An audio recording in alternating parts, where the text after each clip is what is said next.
I've played a lot of D&D before, but this is our sort of first foray into the Pathfinder / Starfinder system. If you have played this stuff before, like 90% of what you know is going to be in here. It's based off like what attacking is, what armor class is, what languages are, etc. But if you're new to Starfinder like me and Lance, that 10% is probably going to be pretty valuable later on. So I'd suggest giving it a quick read over. Well, Starfinder is pretty new. It just came out like a couple months ago, so I'm assuming right now, as kind of filming, everybody's pretty new to Starfinder. The overview section does go over something that's kind of neat and new. It goes over how there's 2 different armor classes. There's energy armor class and kinetic armor class. It's pretty self-explanatory there with that. Energy armor class is your armor against, like fire, ice, things like that, cold. And kinetic armor class, like piercing, bludgeoning, and slashing, your basic melee weapons and, non-futuristic firearms is what kinetic armor class will sort of help you out with.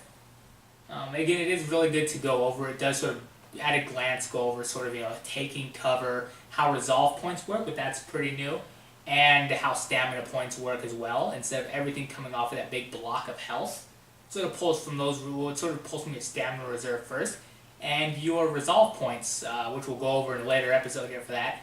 That sort of, it's a really, it has a lot of elasticity to what you can do with it. Yeah, like you can use resolve points to do certain skills.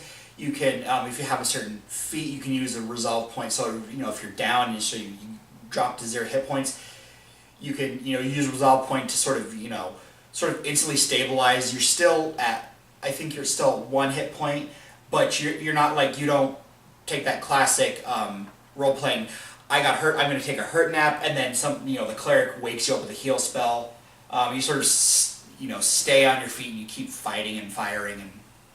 But you're still very, very weak. Yeah, but still saving yourself from death, that's a really good new sort of thing to add in there. Well, that's another thing. I think the resolve points are tied in if you hit 0... resolve points, if you hit... None. So you can still die and stuff. Yeah, it's something where like if you hit 0 health and you're out of resolve points, you're dead. Yeah. Let's move on into character creation. Character creation in Starfinder is a lot different. It's a lot different than these 3.5 systems that I've played. It's kind of different from 5th edition. As far as the themes themselves, the backgrounds in 5th edition, they're really just sort of, what one ability am I going to get, what language am I going to get, and also what am I going to have in my pocket? Exactly. Where the themes in Starfinder, they really do add a lot to your background. They level up with you where you get different things for your for whatever theme you choose. I like the bounty hunter theme a lot. Each theme gets their own sort of like their theme knowledge. They get their own sort of thing that sort of makes it theirs. Like a bounty hunter gets a swift hunter at 6th level, relentless later on at 12th, and then master hunter at 18th level. And they'll just really sort of make the bounty hunter seem more like what a bounty hunter is and does. As they progress their career. Therefore, that swift hunter will just go over 1. At 6th level, you know how to ask around about your marks and gain information and insight in a hurry.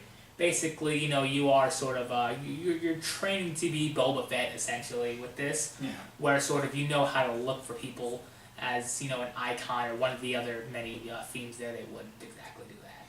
Yeah, and one theme I liked was the icon, because it's sort of, it kind of makes sense, like, well, you're doing all these, harrowing feats, you might as well get famous for it, and it sort of adds that, bit of celebrity that you can do, and it is just kind of, it seems kind of fun. I haven't really had the chance to really get into the icon theme, but it looks fun and I'm excited for it. One thing I kind of liked about themes is, like you were saying before, with the difference between themes and backgrounds and other editions, is that backgrounds, it sort of seems like, yeah, maybe you were a blacksmith, but then you become a murder hobo, and then you just sort of more or less just stop blacksmithing or stop doing whatever, except for very rare cases. The thing I like about the theme is it sort of, I don't want to say it forces you to roleplay a more interesting character than, because I notice a lot of times, especially with new players, when people, play a character, it just sort of seems like, well, I'm Gorthrak the Barbarian. Yeah, I was an herbalist or whatever back in my own village, but now all I care for is bloodlust. I only care about fighting and sleeping and getting drunk at the end. That's all I ever do.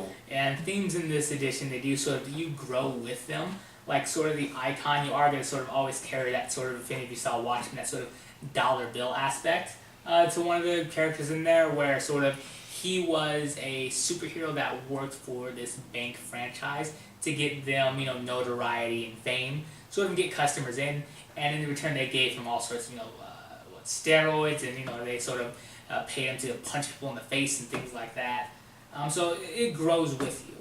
Another thing I like about Starfinder that you'll find down there is that there's a lot more races, I guess we'll go into. So we got your androids, your humans, your Kathasas, Lashentas, Shireen's, Vesk, and Yoseki. They're all pretty different. And so what was your favorite race? Well, one race, it's not the race I picked for my character, I picked a human just because they do get extra feet at first level. I kind of like the android because, I don't know, they just seem really weird out there. I liked how they sort of acknowledged the fact that, yeah, most androids, you know, look humanoid because they were built by humans, so he wants you to make human-looking androids. And they said that androids can look different.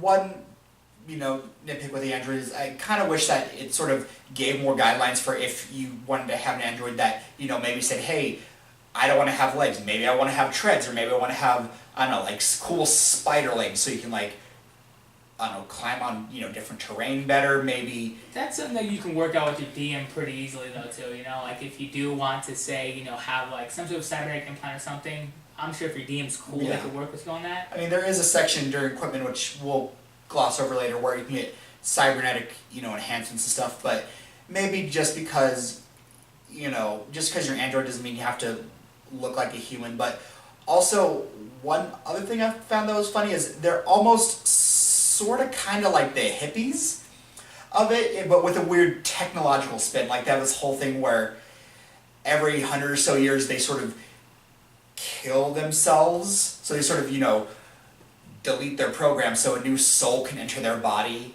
And there's a whole thing like where sometimes they'll have, I don't know, like a name like Trabulox 4, which means like, hey, I'm the fourth soul in the, you know, chassis of Trabulox. So Also, it's not always just like the same guy for like Yeah. hundreds of thousands of years or however long the android can potentially live yeah. for. So in one sense, they're a little bit like elves, where, you know, technically they can live forever, but then they just sort of, you know, want that to happen. Yeah, eventually, it's all the things I've seen you wouldn't believe. Like, eventually they will get bored of life or what have you, or you know, things like that. Or something like that, yeah. My favorite race has got to be the Shireens. They're telepathic bug people, and Shireens, they do have a +2 to con, a +2 to wisdom, but a -2 to charisma.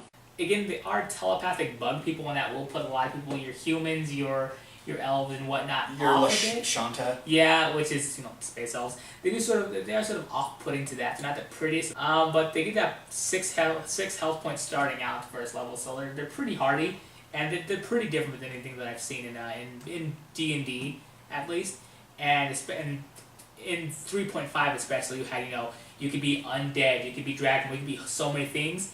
Haven't really seen a bunch of telepathic bug people.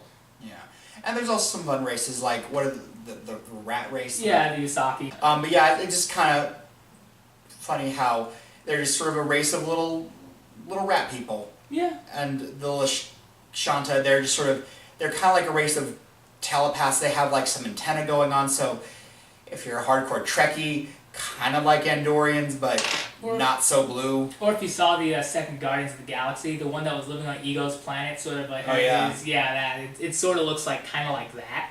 Yeah, and then there's the Vosh, the Vesk? Yeah, the Vesk. Yeah, they're essentially like, you know, your big hulking lizard people, which I'm surprised it's not enough space tropes. Space tropes. You know, but there's the Gorn from Star Trek. Yeah, there's your Gorn, but like they're not as popular, say like your Greys or your Sanheeli sort of aliens, like, you know, the ones with like sort of the split jawed sort of predator mouths or whatnot. Yeah.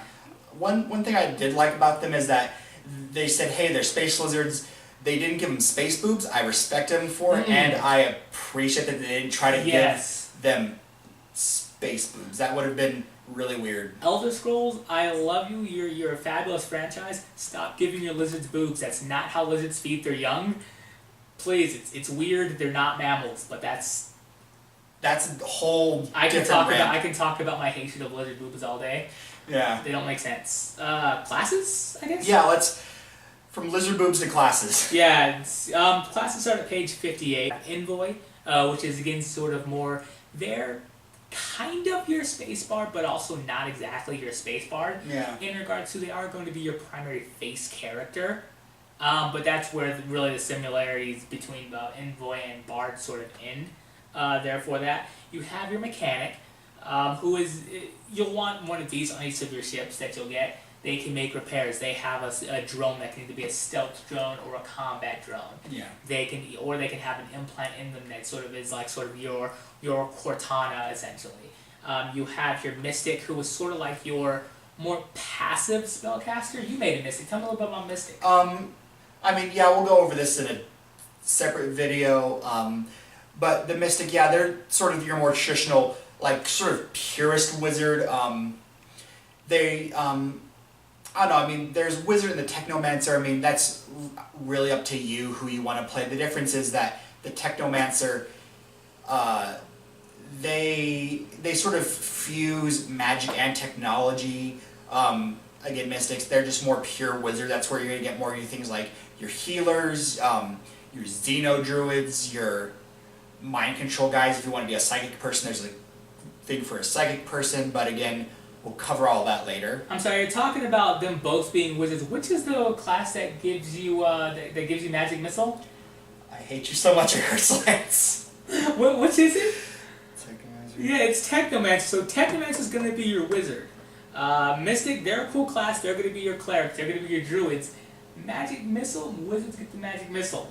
There's of course your operative, who's like sort of your roguish spy-like character. There's your Solarian, who's sort of like a sun-themed monk, essentially. Yeah, I mean, it's kind of a... I mean...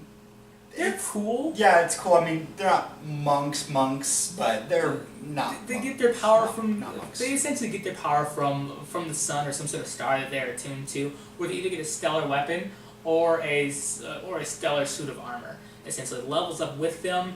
It's really their baby. Yeah. Pretty much, and it can really just it takes on the theme and the flavor of your character. There's your soldier, sort of your space fighter, and of course your wizard, Starfinder, your Technomancer. A soldier that I know that amount of classes. That's 4, 5, 6, 7. That is 7 classes. Doesn't sound like a lot, but the amount of options that they give you in Starfinder. It's really where you'll be hard pressed to find 2 soldiers, even if they are both mercenaries, that are really very much alike. You can make really your character your own. Yeah, and again, if you played 5th edition, how like level 3 it breaks up into, different, sort of what kind of rogue you want to be, what kind of wizard you want to be, what kind of cleric you want to be, what kind of fighter you want to be. Each of these classes, they do have a thing where they sort of split off and you can do a bunch of cool different things with each class. Yeah, like even in Mystic it has 6 or 8 different subclasses in that, and then also each character starts with the feat. Yeah. You can pick different skills, so you do have a lot more variety in Starfinder than you would have in, say, 5th edition, which I love 5th edition, don't get me wrong, it's what I play, it's what I still run, and it's what you still run, but I'm really excited about all the customization options, and it's not too overwhelming that Starfinder gives you. Yeah. You say the next section that we would go into would actually be skills and feats. Talking about those exactly. There's a whole bunch of feats. I don't want to go over a whole list. We're going to go over that in another episode. We briefly glossed over some of the skills. Yeah, the skills. If you've ever played a tabletop game, you know what skills are. But if you're new to the hobby, first of all, welcome.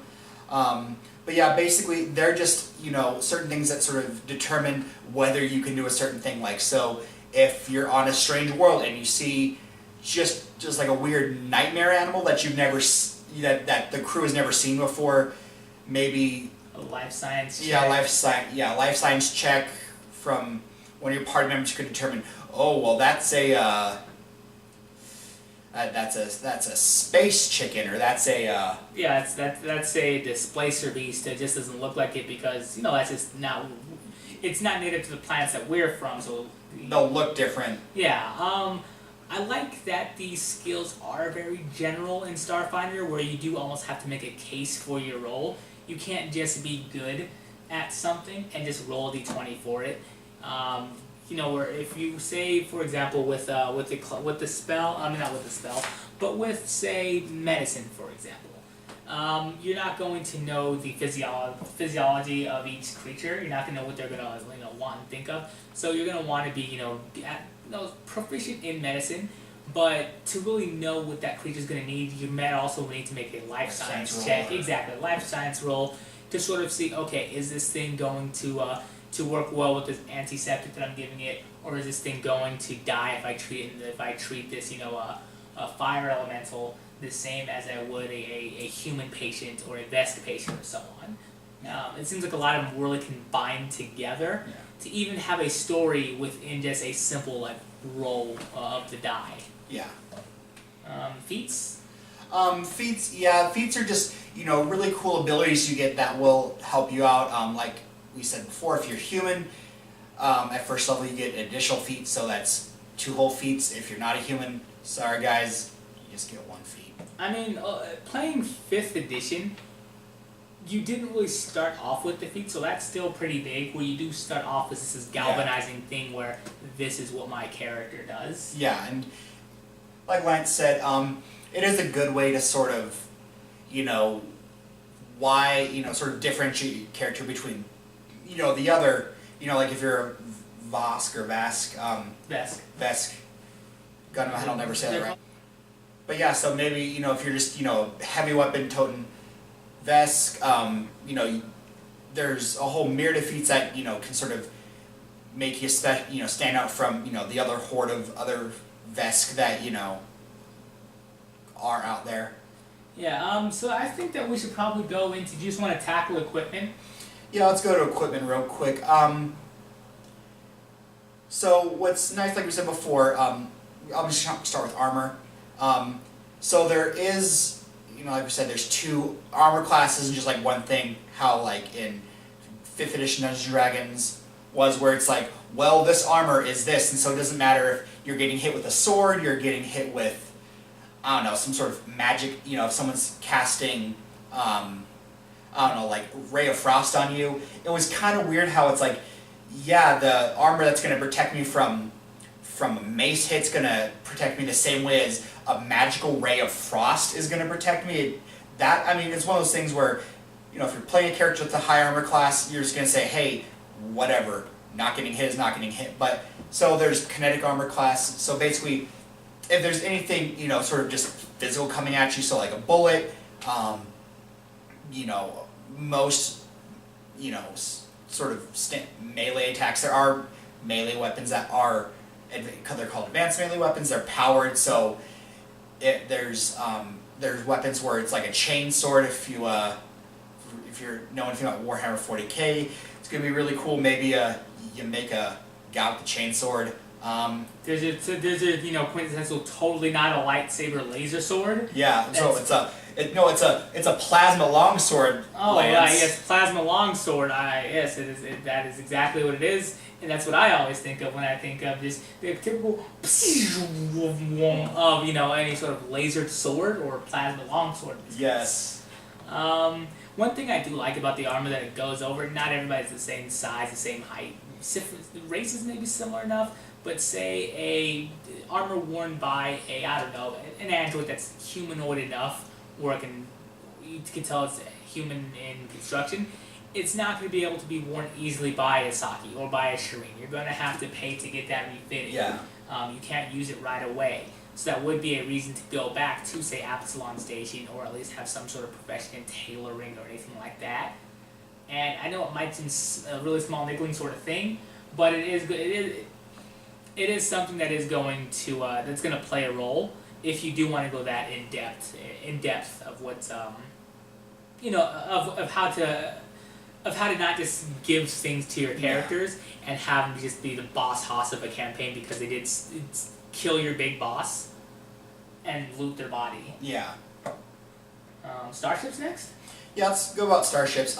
Starships, they start on page, what is that, they're 290 there for that. There's a few different ways that you can get starships. One of the first games that I ran of Starfinder, I didn't give them their starship until their second or third adventure, where they just sort of mutinied a pirate vessel that they were doing some mercenary work on, and they sort of took it over. How that's going to play in the campaign, either like they did not confirm the kill of the pirate, so obviously he's going to probably come back, or they're going to try to dock an Absalon station, and somebody's going to recognize the ship. The cops are going to show up because they're in a stolen pirate, ship that has, that's wanted by the whole system. We're wanted, man. Exactly, it's going to show up. So there are a few different ways to do that. You can't just start them off with the starship. Yeah. And sort of having your session 0, okay, I'm going to give you this many build points is essentially what you use to build your starship and things like that. Each level has a different tier of build points. First level, 55 build points. You say group, divvy this up as you may, but come up with a ship in the end, and that can sort of have be their ship where they feel responsible for. And it's certain things like, I was reading over the starship thing, and it's not just all like, okay, I want this engine, this whatever. There's actually some role-playing aspects. Like, for one thing I kind of liked is, you can sort of decide what kind of crew quarters you want, which I know it sounds like probably the last thing you're going to think of when you're building a ship, but, for role-playing purposes, I always like to think of it as like, I'm a character, if I'm going to have a ship, I'm going to be living on this ship. There's like the basic thing you get is, it's sort of like a big empty room where there's like hooks on the wall where you can like hang a hammock, and there's like a curtain with, like a bucket in the corner, and, in the other corner of the room there's like, a gross communal shower head that's sort of, that you all sort of have to gather around and get cleaned up, and basically a microwave. Yeah, and what if the bucket is fit for like your bigger hulking vest? Yasaki's gonna fall in. Yeah, or you can boost up to have like just sort of regular sort of crew quarters where maybe they're just kind of like a, I don't know, like a dorm in college, like a dorm, like a college dorm, or if you want to go way fancy, you can. You can bring the luxury quarters, and it's just also kind of nice because think of it, what kind of room would your character want to live in, and also maybe if you're having someone on your ship, like maybe if you're transporting like people, or if you save someone, maybe that would be a role playing thing where if you're saying, oh, we're honorable whatever people of this sort of group, and then they see it's like, here's your crew quarters, there's some straw over there and the bucket's over there. Yeah, if you're transporting, say, a nobleman, noblewoman, noble attachment, noble thing from the god Abadar, he's going to inspect the ship before he goes through. If he just sees that you have a poop bucket, a communal shower, and you can hang up your coat so you can sleep in it, he's probably not going to hire you. Yeah. Or, on the other hand, if, say, pirates attack your ship from the drift or anything like that, they look in there and they do see that same poop bucket, communal shower and whatnot. They go, oh, this ship sucks. This isn't worth stealing from. We're gonna wait until some other sucker falls in our grasp. So, win some, lose some. Yeah. I say, how about let's talk. Well, tactical rules. They're your basic, how to play the game. They go over line of sight. Go into more in depth of what kinetic armor class and energy armor class are. Yeah. The difference between weapon types. It's really good to go over your tactical rules section if you are either new to the Pathfinder system, if you're say newer to new to Starfinder at time of filming, or just you want to brush up on it. Tactical rules, they're there. They're right there. They're right before the starship section, and it's good to brush up on them. Yeah. Next is magic and spells. There's a wide variety of spells. There are two sort of groups of spells. There's purely mystic spells. There's purely technomancer spells, and there are some spells that do sort of overlap. Right. One of them was a fog cloud and ghost sound. Those two do overlap. They're really they both seem very. They do the same thing, but maybe the technomancer, their whole thing is I don't know, maybe they just sort of, say some sort of, lesser magic word because they're probably less magic than a mystic. Technomancer, again, what is it? Your magic missile, you can't discount them. Technomancer, magic missile, they're your wizards. But here's the thing, if they were real wizards, they wouldn't have to use technology. And we could talk about this all day.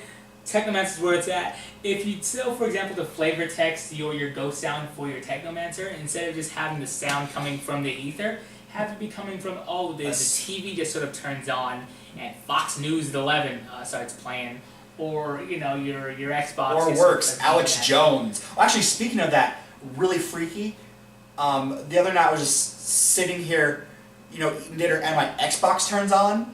Spookiest damn thing. So maybe if Technomancer was a... Yeah, you're gonna die because the Technomancers are real strong, and they'll turn your things like your precious blender and your microwave against you. God, not my blender. Yeah. You're dead. Well, I guess there's gonna be a different person in this seat next time. Yeah. So yeah, that's mostly the spells. It's a huge list. I don't want to go over a whole list with you. Game mastering, that's another chapter there. Yeah. Game mastering just goes over how much experience to give, or... Yeah, and also just sort of, average party level. It's basically for, the DM, for, who's just started playing Starfinder. Like, for example, if you have your, level 1, adventure party going up against a space dragon, unless you have them in a ship, which I think you have your crew doing. I'm not going to say anything else because I don't want to spoil it in case one of them are watching. Yeah, so I don't want to give too much away, but there is I'll put it this way. Sometimes say you're floating through the drift, things are dangerous out there in wild space. An astral dragon might flow through. If it was a group of third level adventurers, second level adventurers that they are now, they would obviously die or be enslaved. Starship has a little bit more oomph to what their weapons have, so it's going to be able to stand a chance against that. Yeah, but without a spaceship, level 1 adventurers, they die. Probably gonna die. And it's too early to kill them yet. They haven't really gotten attached to their characters. Yeah, to die quite yet. Yeah, if you're gonna be one of those DMs, you have to let them start to love their character. Maybe give them some real cool equipment. Maybe have some get to their backstory. Pick out one or two. Maybe give them a real good lead on their backstory. Let's say, my father was killed by space pirates. Maybe give them the name of that space pirate and where he is, and then astral dragon. Right, like the other game I run would say Milo. Say, for example, he was able to find the location of his former master under the tutelage of Bane. Just never got to him. He died. Another hellhound got him. He's dead. Yeah. I'm not saying it's gonna happen, but that you do want them to at least get that far before you start throwing just hordes of monsters and balors at them. And that's sort of what the game mastering section will go over. Just how to GM and how to GM at a party level. Yeah. I say maybe not as sadistically as us, but it's fine. They're fine. You'll like it. It'll be fun. Let's talk about one other thing in the game. Well, in just another section that I did want to go over here. On page 472, it goes over factions, and this is more in the settings section. Factions are a great way to sort of bring flavor text to your character. Say if you are a mystic, and you happen to be a mystic under the tutelage of Abadar, it does go over sort of how hard work is sort of seen as a temple to Abadar. We don't actually have to go into a physical temple as long as you're going, praising the gods, that sort of way. It also goes over a few different planets. Eox, all zombie planet, could not be happy about that. Yeah, because a little known fact about Lance, every character he makes becomes a necromancer. I swear, we could have him start as a fighter and say, no Eldritch Knight. Somehow, necromancy is going to happen. I mean, there's feats for that. There's Magic Initiate. There's the Ritual Caster feat. There are ways. Again, Necromancer is my bread and butter. I love them. Would you say that Unlife finds a way? Yeah, no, I wouldn't, because I hate you, and that was a stupid thing to say, and you can feel bad again. No. So one other thing that I liked about Starfinder Legacy Conversion, page 500, It goes over a little bit about, you know, races that weren't listed before, your elves, your dwarves, your halflings. Don't know where they are in this. They're just taking a back burner just because they want to showcase some of this new stuff, which is pretty cool and I recommend trying. But if you did want to have one of those legacy races, you can. Or also they do have rules for, let's say, I don't know, you have some character that you love, you've been playing this character for years and you want to do Starfinder and you want to put, Grobulux the Destroyer in space. Yeah, so they go over monks, druids, witches, warlocks, wizards, whatever you Pathfinder people would have. They go over that here. Yeah. What else? Was there anything else you wanted to sort of go over?